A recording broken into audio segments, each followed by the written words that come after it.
Ya, jadi yang belum absen tadi silahkan absen di yang ini ya, di chat yang daftar hadir kuliah daring yang halaman yang kedua ya. Boleh diisi.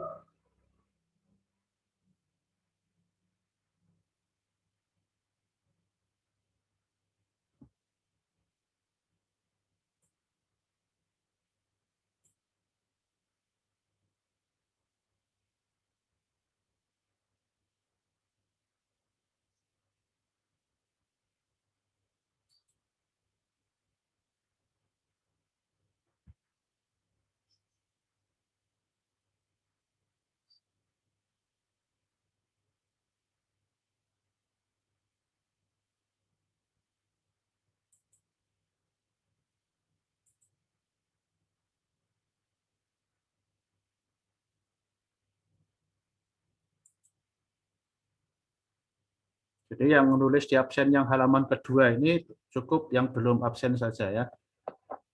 Yang tadi pertama belum absen. Ya, silahkan sekarang masuk lagi ke pertemuan yang kedua.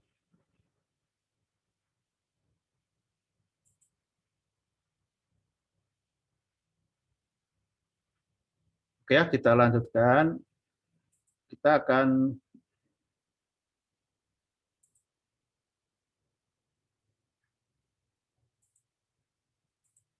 bahas sekarang bab yang pertama ya. Ini ada konsep dasar pengambilan keputusan.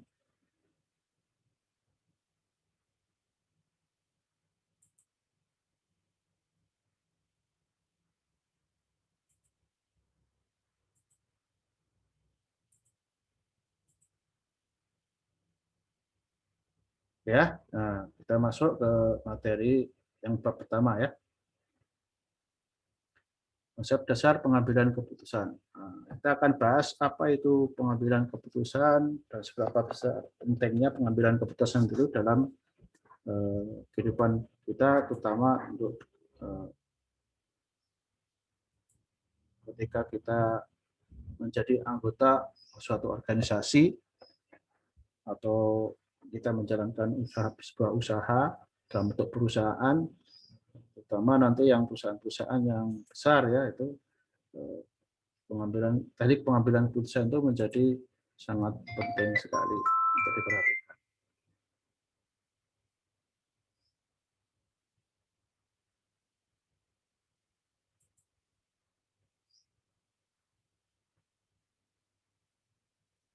Jadi pengambilan keputusan yang merupakan bagian dari proses manajemen, nah itu menjadi sangat penting, bahkan menganggapnya, termasuk saya berpandangan bahwa kemampuan dalam pengambilan keputusan ini menjadi kemampuan inti dari seorang pemimpin atau manajer.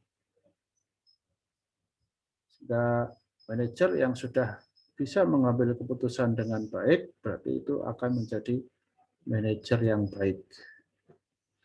Karena apa? Karena tugas seorang manajer itu paling banyak ya mengambil keputusan itu. Karena setiap proses manajemen ini biasanya didahului dengan pengambilan keputusan.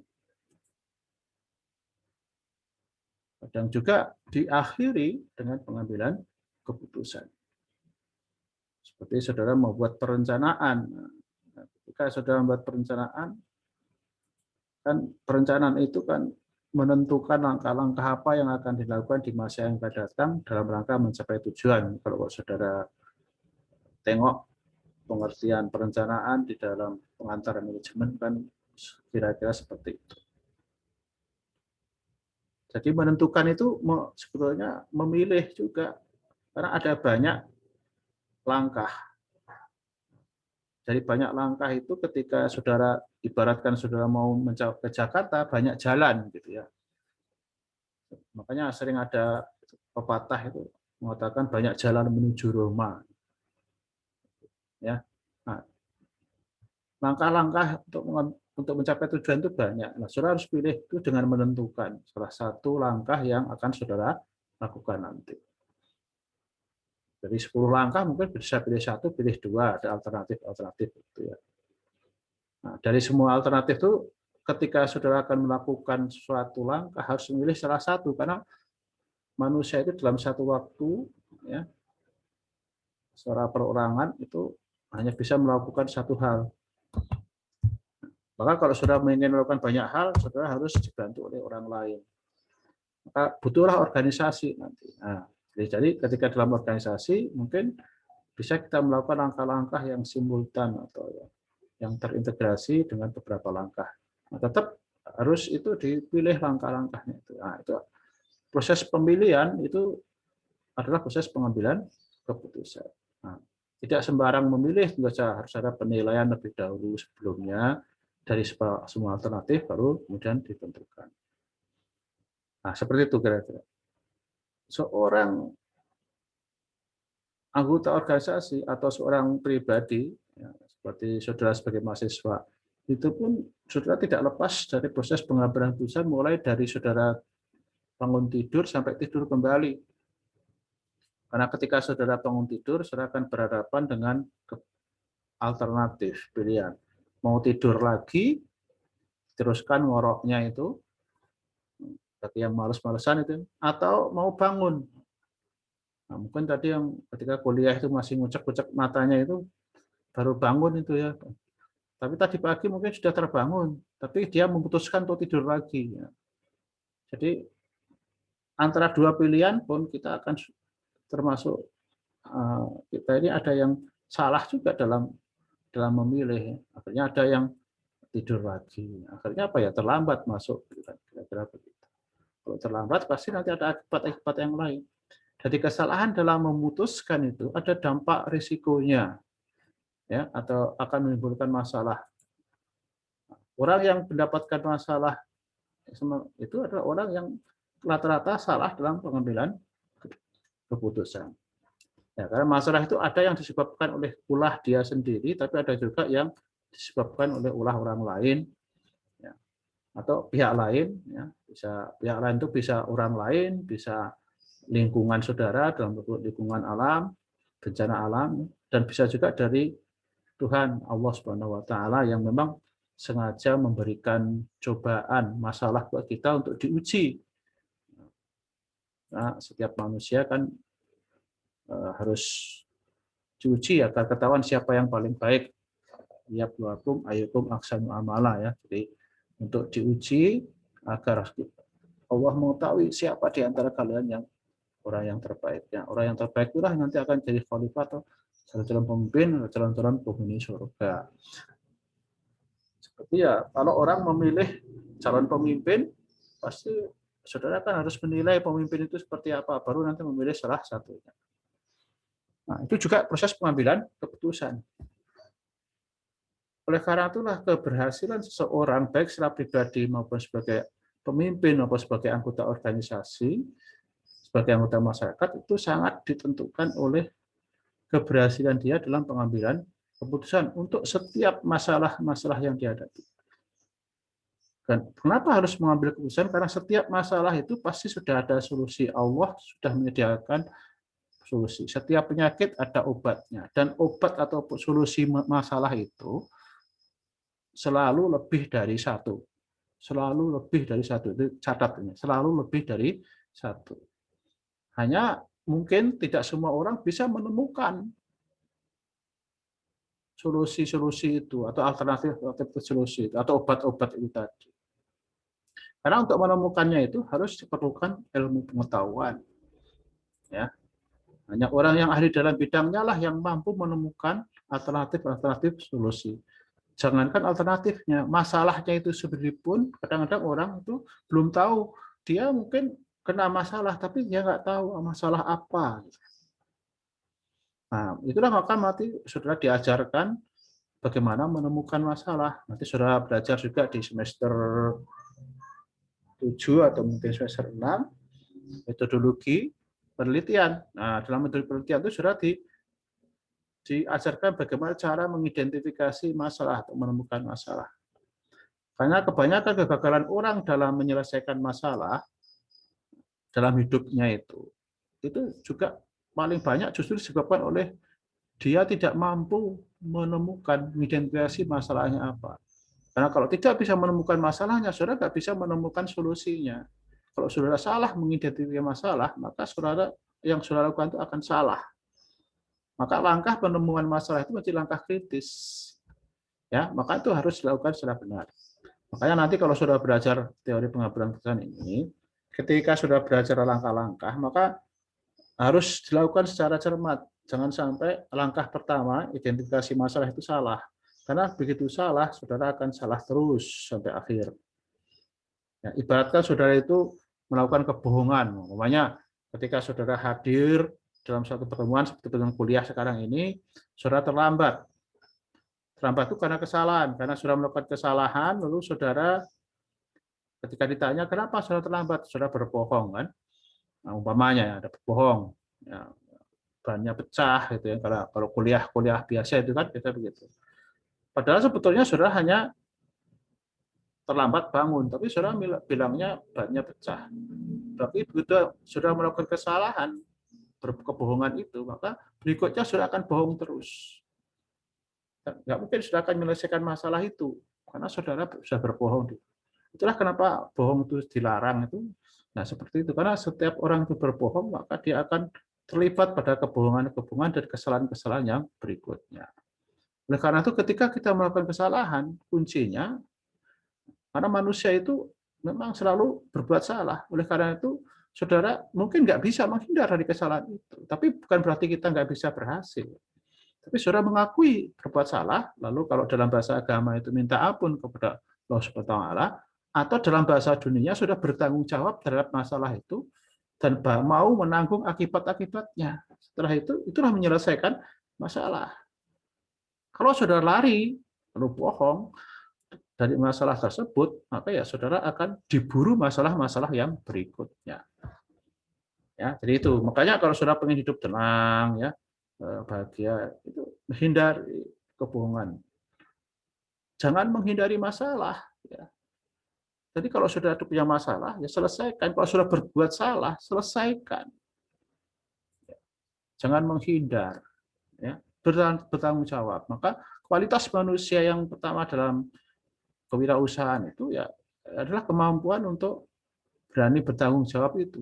Ya, jujur dan bertanggung jawab. Nah, itulah apa namanya karakter salah satu karakter entrepreneur ya, orang-orang yang hebat berhasil dalam dunia usaha juga itu jujur dan bertanggung jawab, bukannya jujur saja ya, karena orang yang jujur saja itu seringkali nanti malah cenderung bodoh ya, karena tidak semua yang kita ketahui harus kita katakan ya. Ada rahasia-rahasia tidak saya simpan. Jadi kalau orang ditanyakan rahasia, ya bilangnya ya rahasia, jangan karena jujur terus kita omongkan, itu namanya bodoh. Yaitu ketika sudah mau mengatakan sesuatu dengan benar itu harus ada tanggung jawabnya. Ya. Berdasarkan tanggung jawab yang saudara emban. Jadi jujur itu harus disertai dengan tanggung jawab. Itulah kenapa dalam bahasa agama pun boleh orang itu berbohong dalam kondisi tertentu saja. Karena dalam rangka tanggung jawabnya tadi itu.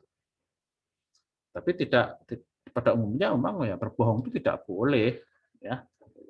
Tapi kalau sudah dalam kondisi kepepet terpaksa namanya, nah, contohnya itu disuruh bersumpah, nah, ya kan, disuruh mengaku, ya, saudara boleh mengaku, tapi bohong mengakunya.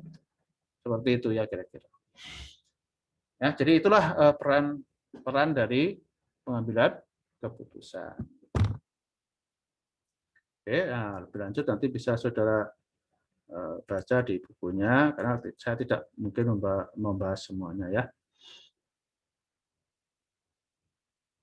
Kemudian khusus untuk manajer ya. Kenapa kita harus spesifikasikan atau khususkan manajer? Kenapa? Karena manajer ini orang yang memimpin, punya orang yang ada di bawahnya yang jadi tanggung jawabnya. Maka sesuai dengan kaidah bahwa seorang pemimpin itu harus bertanggung jawab dan bertanggung gugat, ya, bertanggung jawab kepada atasannya, bertanggung gugat kepada bawahannya. Jadi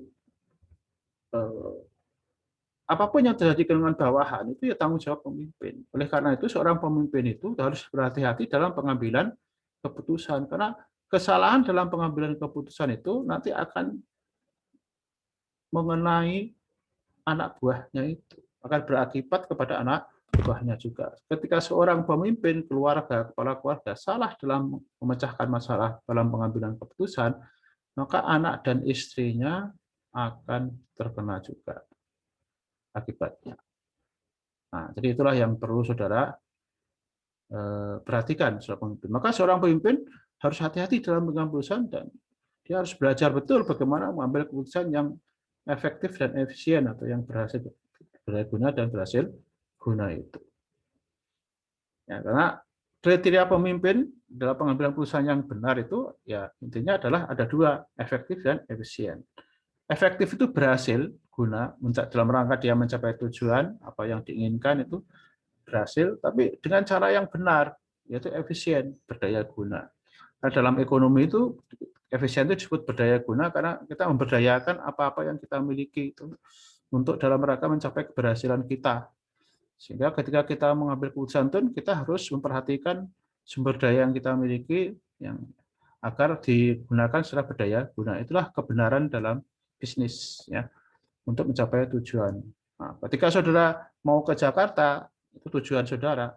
Ketika saudara sampai ke Jakarta itu berhasil, tapi belum tentu efisien, karena mungkin harusnya saudara bisa menghabiskan biaya 100.000, tapi akhirnya saudara harus menghabiskan biaya 1 juta. Berarti saudara tidak efisien. Karena harusnya dengan 100.000 nyampe ke Jakarta, tapi saudara harus menghabiskan uang 1 juta. Nah, itu artinya efektif tapi tidak efisien.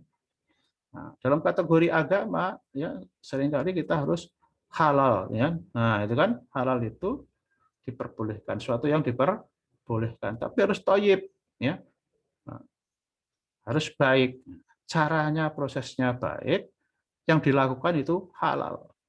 Baik dan halal itu sama dengan efisien dan efektif. Kira-kira begitu ya. Oke ya. Jadi perhatikan nih, kalau saudara semua, terutama yang laki-laki, juga akan menjadi pemimpin keluarga, yang perempuan akan menjadi pemimpin untuk anak-anaknya dan dirinya sendiri. Oleh karena itu, saudara harus berhasil. Kalau saudara pengen tidak dapat banyak mengalami masalah, maka setiap masalah harus selesai dengan baik tanpa menimbulkan masalah. Karena masalah itu sudah banyak. Kalau dari masalah saja menimbulkan masalah yang lain, maka semakin banyak masalahnya.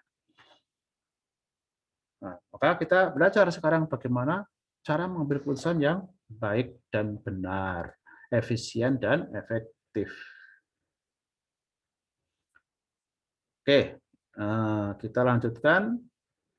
Sekarang lalu apa sih pengambilan keputusan itu?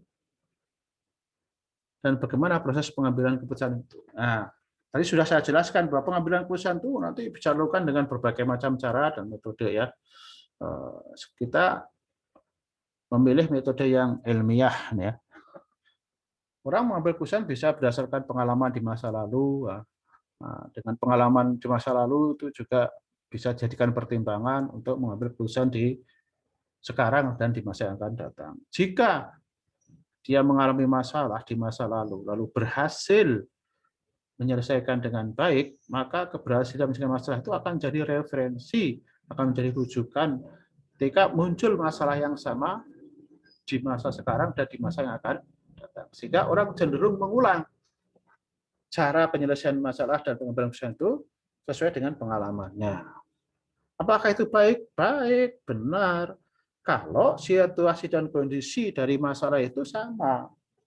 Tapi kenyataannya dari waktu ke waktu itu ada perubahan situasi dan kondisi. Walaupun masalahnya sama, kalau situasi kondisinya berbeda, kadang-kadang cara yang sama itu berdasarkan pengalaman itu tidak selalu bisa menyelesaikan masalah yang datang kemudian walaupun masalahnya sama.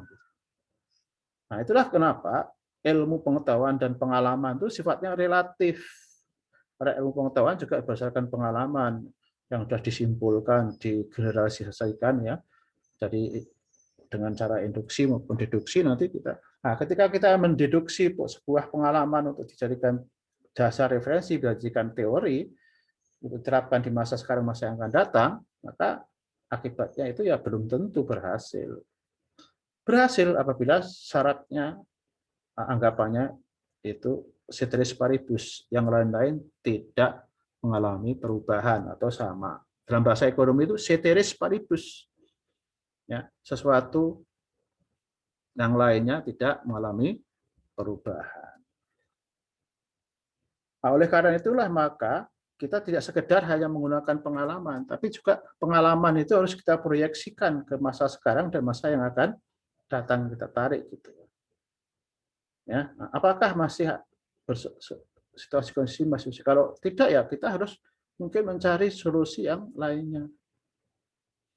Nah, ya, maka cara ilmiah itu adalah seperti itu. Jadi bukan sekedar pengalaman ya pribadi ya, tapi juga bisa kita cari pengalaman, membandingkan dengan pengalaman-pengalaman yang lain yang banyak sekali mungkin di dunia ini yang orang yang mendapatkan pengalaman yang sama. Nah, itu kalau apa yang kita lakukan itu ternyata semuanya sama dengan pengalaman-pengalaman orang lain, itu kebenarannya semakin baik.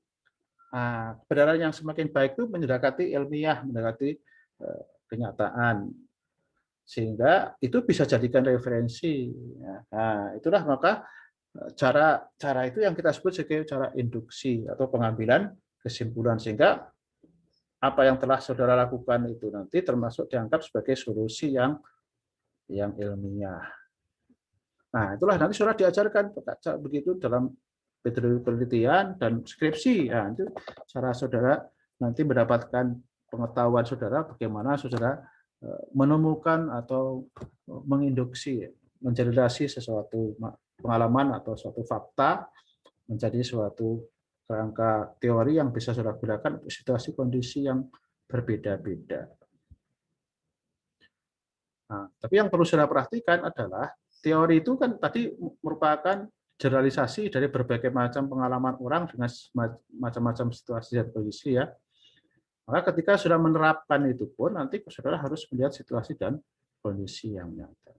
Jadi ada sesuatu itu yang benar secara hampir mutlak dengan absolut, itu namanya hukum. Seperti contohnya umpamanya kalau saudara melempar benda itu ya ke atas, maka nanti pasti akan turun ke bawah. Nah, itu adalah suatu yang sifatnya hukum namanya. Ilmu yang sudah menjadi hukum, yang kebenarannya itu tidak bisa ditolak dalam situasi kondisi apapun. Tapi kalau saudara perhatikan nanti situasi kondisi yang berbeda, maka ketika saudara melempar, ada yang melempar ke atas, turunnya itu barangnya sama ya, bendanya sama. Tapi dalam situasi kondisi yang berbeda, itu bisa saja turunnya tidak sama. Contohnya dalam situasi kondisi yang terjadi angin ribut, maka ketika benda itu diturunkan ke bawah, dilempar ke atas, turunnya tidak persis ke bawahnya, di bawah lemparannya itu, tapi bisa jauh di sana. Kenapa? Karena terkena angin tadi itu. Nah, hal-hal seperti itulah, situasi kondisi yang seperti itulah yang kemudian harus diperhatikan ketika kita akan menggunakan teori-teori dalam menyelesaikan masalah. Jadi ilmiah pun tidak gampang ya, apalagi yang tidak ilmiah. Kalau yang tidak ilmiah kemungkinan salahnya lebih besar. Nah, cara-cara yang diajarkan oleh agama, terutama yang saya karena orang beragama Islam, maka kalau itu datangnya dari Allah itu pasti benar. Makanya kalau agama itu tidak boleh kita bantah. Ya, kalau sesuatu yang sudah pasti dalam agama itu tidak boleh kemudian kita mengelak atau menyelisihi. Kita sami'na wa ta'na, nggak usah berpikir lagi, terima. Allah itu ada, ya terima itu.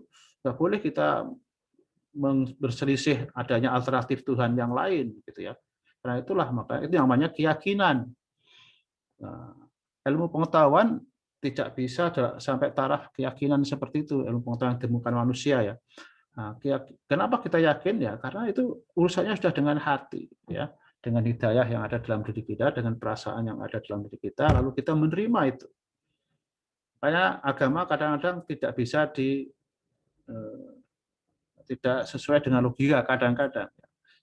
Sebagian besar memang dalam agama Islam, ajaran agama itu bisa dinalar, Tapi untuk hal-hal tertentu kadang-kadang nalar kita nggak nyampe atau belum sampai. Nah, hal-hal yang begitu maka kita terima aja untuk sementara waktu ya, sampai terjadi menemukan saudara yang ada. Maka kalau saudara dalam pengambilan keputusan sesuatu yang memang harusnya kita percaya, dan kalau tidak nanti ada risiko ketidakpercayaan itu akan menimbulkan akibat yang yang jelek, maka lebih baik kita percaya dulu. Contohnya ya kita harus percaya surga dan neraka itu, ya. Karena kalau tidak percaya sudah jelas kita nanti kalau memang surga itu ada, kita pasti akan jadi orang yang masuk neraka, ya. Nah, tapi kalau surga dan neraka itu tidak ada, ya nggak masalah, kita percaya juga. Toh memang nanti nggak ada. Umpamanya seperti itu. Orang yang beragama pasti percaya surga dan neraka itu. Dan dalam pengambilan keputusan ini adanya namanya risiko. Nah, risiko yang seperti itu harus kita pertimbangkan. Lebih baik ya kita harus percaya, ya kan? Karena dengan percaya itu kita tidak mengambil risiko apa-apa. Tapi dengan tidak percaya sudah mengambil risiko untuk masuk neraka. Nah, seperti itulah kira-kira. Nah, sekarang kita lihat definisi pengambilan risiko ini. Ini definisinya sudah saya kasih garis miring di sini adalah pengambilan keputusan atau decision making adalah kegiatan dalam rangka melakukan penilaian berbagai macam alternatif dan memilih alternatif terbaik dalam rangka memecahkan masalah dan atau mencapai tujuan yang telah ditetapkan. Jadi pengambilan keputusan itu dalam rangka memecahkan masalah atau mencapai tujuan yang telah ditetapkan. Ya, jadi tujuannya ya dalam rangka memecahkan masalah dan mencapai tujuan yang telah ditetapkan. Nah, nanti saudara kan harus pilih dulu ketika sudah mau memecahkan masalah dalam rangka apa? Menyelesaikan masalah saudara yang ada atau saudara digunakan untuk mencapai tujuan, ya. Itu intinya seperti itu. Prosesnya hanya ada dua sebetulnya decision making itu, yaitu penilaian, ya, penilaian. Ini dalam bahasa kerennya sering disebut evaluating, assessing, assessment, ya. Ya, analisis juga sering juga dikatakan begitu. Ya, menilai, menganalisis untuk menemukan mana alternatif yang terbaik. Kemudian setelah menemukan ada proses memilih. Nah, dan memilih ini nanti tidak gampang, ya. Tidak selalu kadang-kadang terbaik itu sesuatu yang menurut teori terbaik bisa dilaksanakan. Kadang-kadang kita untuk bisa terlaksana sebuah keputusan itu harus memilih yang tidak terbaik. Ya, maka saudara akan ada kriteria terbaik itu artinya terbaik secara teoritis atau terbaik secara aplikatif, gitu ya. Nah, seringkali begitu nanti.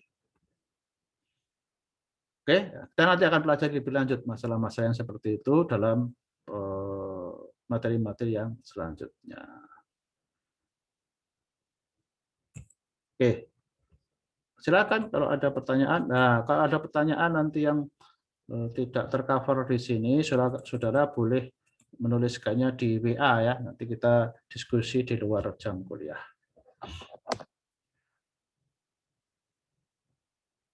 Oke, kita masih punya waktu 10 menit, ya, di akhir pertemuan ini. Nanti pertemuan ini akan berakhir dengan sendirinya setelah 10 menit. Nanti kalau saya belum sempat menutup, nanti kita tutup dengan WA, ya.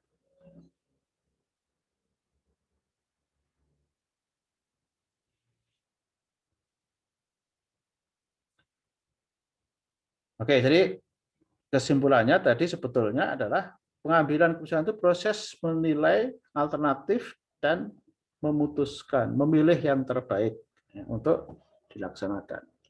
Nah, itu adalah inti dari pengambilan keputusan. Nah, sekarang kita ya, silakan, ada yang nanya?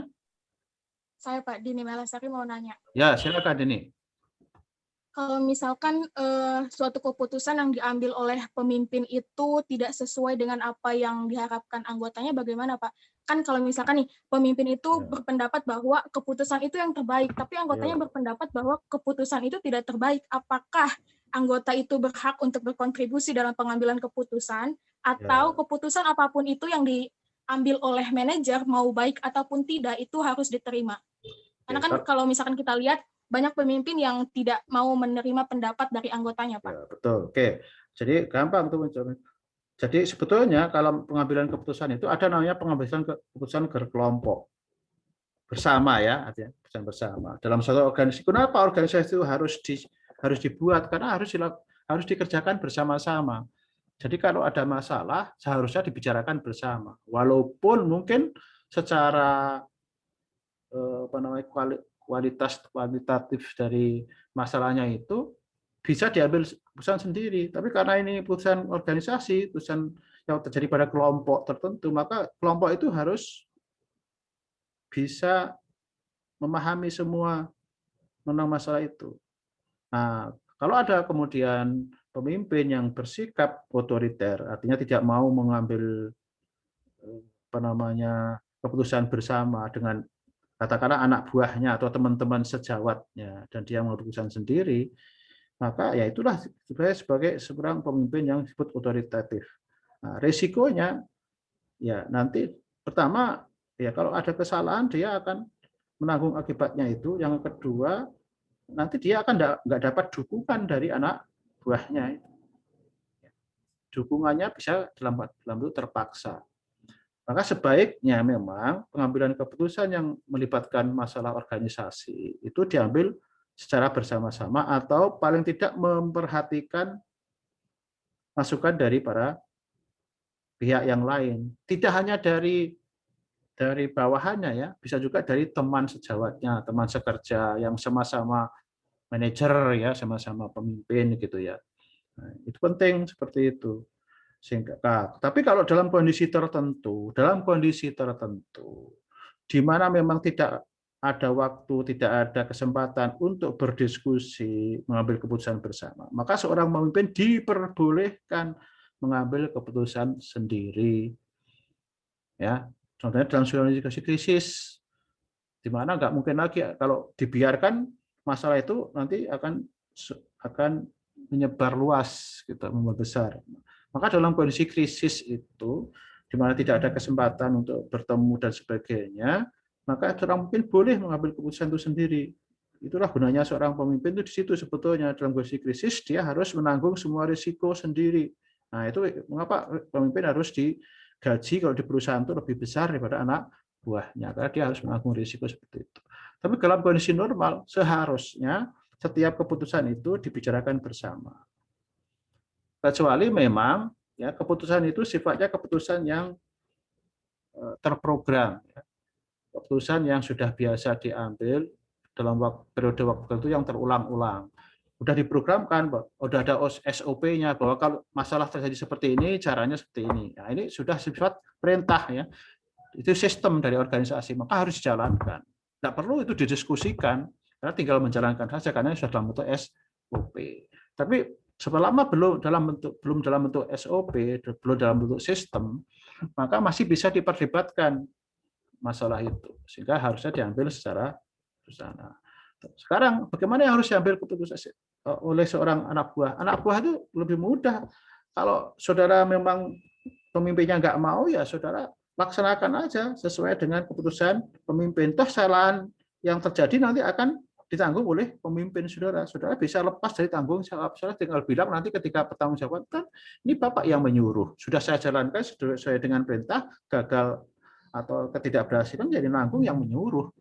Kecuali kalau keputusan itu sudah ambil dengan inisiatif sendiri. Sudah ikut tanggung jawab kan gitu.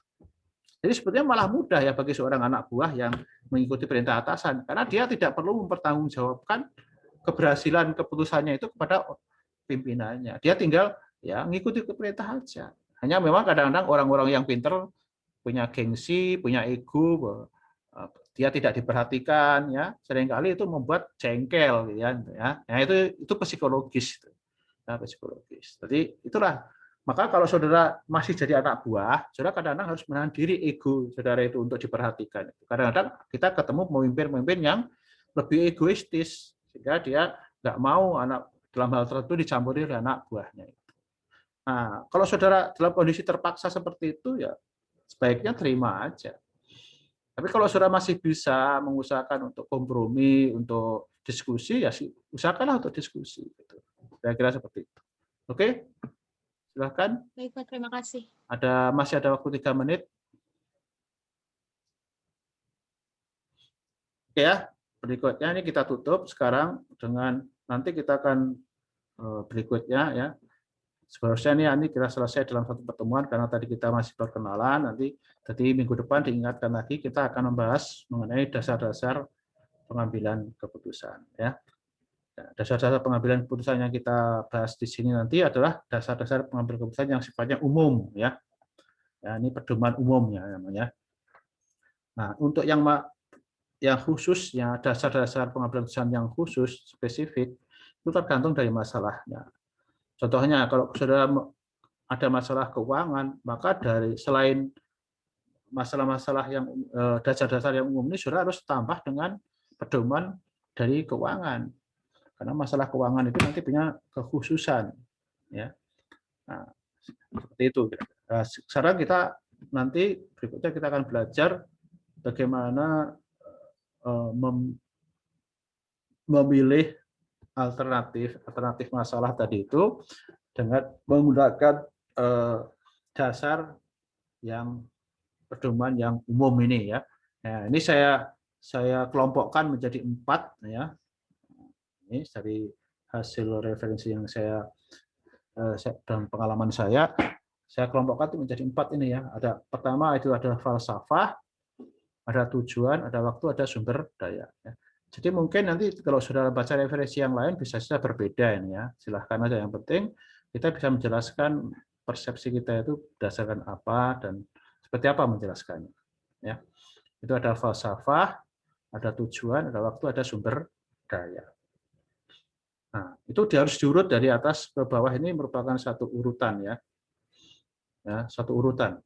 Jadi 1 itu lebih penting daripada 2, 2 lebih penting daripada 3, 3 lebih penting daripada 4 ya.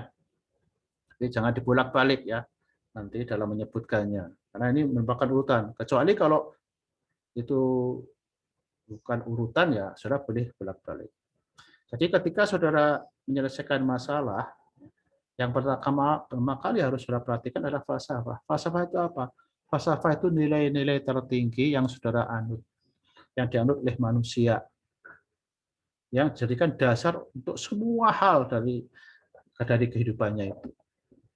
Contohnya dalam bahasa orang Indonesia itu falsafah itu adalah Pancasila, itu adalah falsafah negara. Dalam kehidupan bernegara maka Pancasila itu menjadi dasar pertimbangan yang paling utama.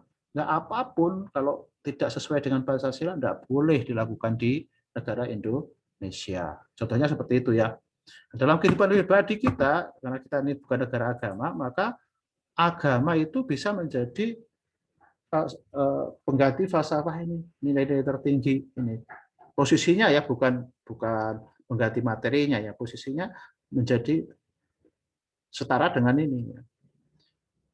Nilai-nilai agama itu bisa menjadi nilai-nilai tertinggi yang kita anut untuk segala macam apapun yang kita lakukan dan yang ingin kita capai. Sehingga setiap kali kita menyelesaikan masalah harus tidak boleh bertentangan dengan agama. Kira-kira begitu kan ya. Nah,